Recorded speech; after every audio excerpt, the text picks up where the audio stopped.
Hello everyone, my name's Mark Soderstrom. Welcome to the very first edition of World Solar Challenge TV. Now, over the next 7 days, we'll bring you the very latest in solar-powered vehicles from around the globe as they make the trek from Darwin in the north of Australia all the way down to Adelaide in the south. Now, that's a 3,000 kilometre journey across outback Australia. Our cameras will be there every step of the way to keep you right up to date with all the action. Now, there are 3 different classes of vehicles involved in the challenge. To tell you all about them, here's Tracy Kotsia.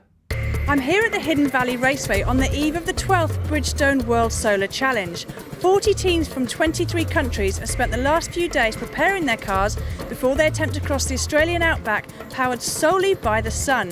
But there's more to this challenge than getting to the finish line first. Well, right from the very beginning, it is primarily a design competition in search of the world's most efficient electric car. It's not about how fast you can go, it's about how far you can go. It's about energy management, it's about energy collection, and it's about energy deployment. And those 3 platforms really go to the heart of the future of electric cars, and clearly it's unlikely we'll be carrying solar panels around on our cars, maybe on the roof as a range extender or something like that. But at the heart, these electric cars could be powered by grid recharge, by hydrogen fuel cells, or indeed from solar cells that are on the roof of the house or the garage. The Challenger class is replacement for what was the Challenge class. It's a subtle change, but basically it's looking for the car that will get from Darwin to Adelaide the quickest, the most efficiently. Each team will travel as far as it can each day. 5 o'clock at night, they'll make camp in the desert wherever they are. And it's run in a single stage because it's about energy management. A stationary solar car is refuelling. And clearly they can stop and do that if they want to, but they ain't going to want to stop. The Cruiser class, the new one, was born of the German car, the Bow Cruiser, which 4 years ago came along, and exhibiting the uniqueness of this event, it wasn't built to win the competition. It's quite a different class of car, so you've got 15 kilowatt hours of a battery pack inside the car, which means that they can drive a lot further just based on the battery pack inside. What that means is that even though they're slightly bigger and can take more people and all of these sorts of things, they can still drive really quickly. So we'd be expecting these cars to drive between 60 and 90 k's an hour down to Adelaide.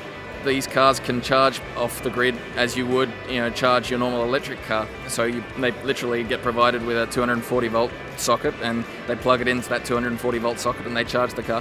And the stages really allow the cars to stop and do that at various points during the race. So in Tennant Creek, Alice Springs and Coober Pedy, they'll be able to stop and charge their batteries from the grid. One of the things that these cars are being judged on is how many people that they can take from Darwin down to Adelaide. And what they need to do there is work out how much better than the other cars they're going to be. So they're really competing. If one team takes 1 person and another team takes 4 people, that one team will get a quarter of the number of points of the team that takes 4 people. As solar car technology improves, we modify the regulations of the event. Adventure class is for teams who may have competed in previous years but don't meet the latest set of regulations. This year, Challenger class and Cruiser class are 4-wheeled vehicles. So this is the first time that has happened. So there are a lot of teams out there that still have 3-wheeled vehicles. There are a lot of 3-wheeled vehicles out there. Perhaps it's one they have competed with before, or perhaps it's a car that they've obtained from another team, and it gives them the opportunity to still participate. It's a great opportunity to come to Australia with a vehicle that may not have the latest technology, but they still get the adventure of driving across the continent using solar power. So what will it take to reach Adelaide first? Great technology and a good solar array are a must, along with an efficient energy storage system and a first-rate energy management strategy. And last but not least, a great sense of adventure. The World Solar Challenge is a unique event and one of the very few of its kind in the world that's actually conducted on public roads. Traversing the 3,000 kilometre journey from Darwin to Adelaide, it'll pass through towns such as Katherine, onto Dunmara, Tennant Creek, into Tea Tree, Alice Springs in the centre of the country, onto Culgera, Coober Pedy, Glendambo, then onto Port Augusta. Now the event kicks off tomorrow, and to establish starting positions, all the cars headed out to Hidden Valley Raceway. Even though the Bridgestone World Solar Challenge is an endurance event, pole position is still a valued prize. Let's take a walk around the garages to see how the teams are feeling ahead of their qualifying lap. So you're going out to do your qualifying lap last today. How do you feel about it? Yeah, I wasn't expecting that. We thought we would be going at just the time we wanted, but apparently Tokai, Michigan and Nuon, we have to go as last. So I'm just waiting now to hear the go ahead and go onto the track. So does that put a little added pressure onto you? Well, yeah, I don't think we will be the fastest on the lap, so I was a little bit surprised that they picked us to be the last drivers on the track, but I'm pretty relaxed today, so I'm not really feeling the pressure. Why do you feel you won't be the fastest?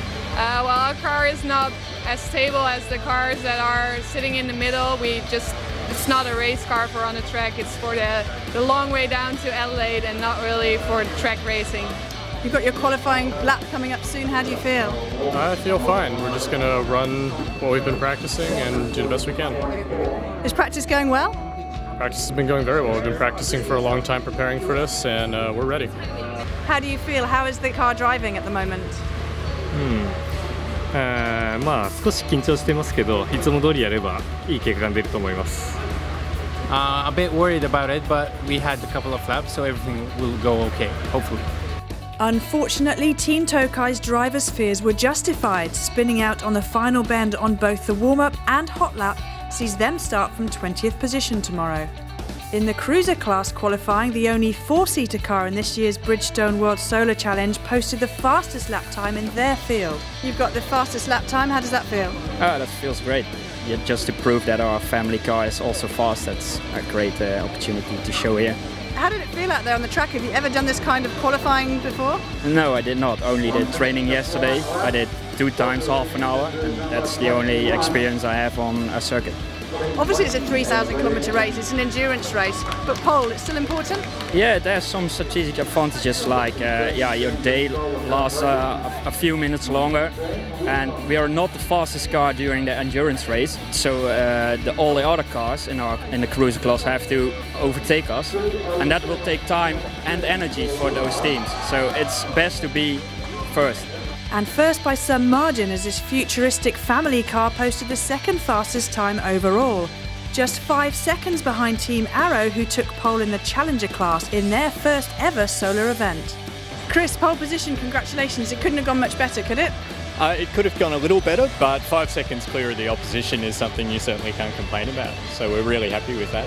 And how did it feel out on the track today? Talk me through the lap a little bit. Sure. It went absolutely nothing to plan. The grip levels had changed. It's a humid day, and there's been a rain a few days ago in Darwin. We think maybe that was part of it, but the car responded nothing like it had in the track previously. The throttle was sticking a bit. It was a real dog's breakfast as far as the testing that we'd done. So I just took it as I needed to and made some adjustments along the way, but it felt slow, to be honest, so we're quite pleased to be 5 seconds clear. And how's it going to feel, do you think, sitting on the start line in pole position tomorrow? I think tomorrow's about getting down to business. It's great to get some publicity and recognition for the team, but we've got a very long race and tiny inefficiencies really make the difference. So really tomorrow it's about getting our race strategy down and starting to just find the appropriate cruising speed of the car. We've got quite a bit of distance to make up on some of the more experienced teams there, and so we're just going to take it easy and nurse it home and see how we go. Good luck, see you on the start line tomorrow. Thank you very much. Let's take a look at the top 3 grid positions in each of the classes, starting with Challenger, and right at the top there, Team Arrow, linked with the Queensland University of Technology. In second, the Japanese vehicle from Kolga Kowin University, and in third, California's Stanford University's car Luminos. In the cruiser class, first place, Solar Team Eindhoven from the Netherlands. In second, University of Minnesota entry. And third, Germany's Power Core Sun Cruiser. And finally, the adventure class. In first, Philippines Seacat. In second, there's Australia's Aurora Evolution. And third, Team Solaris from Turkey. Tomorrow morning, the cars will depart from Darwin. The weather forecast, absolutely ideal. Low winds, no rain, and plenty of sunlight. Perfect conditions for the challenge. Now we're going to bring you 2 editions of World Solar Challenge TV each day. The first one at 2 p.m, then followed by another at 8:30 p.m. That's Australian Central Standard Time. Remember, that's plus 9.5 hours GMT. That's all for today. We'll see you tomorrow with the start of the World Solar Challenge.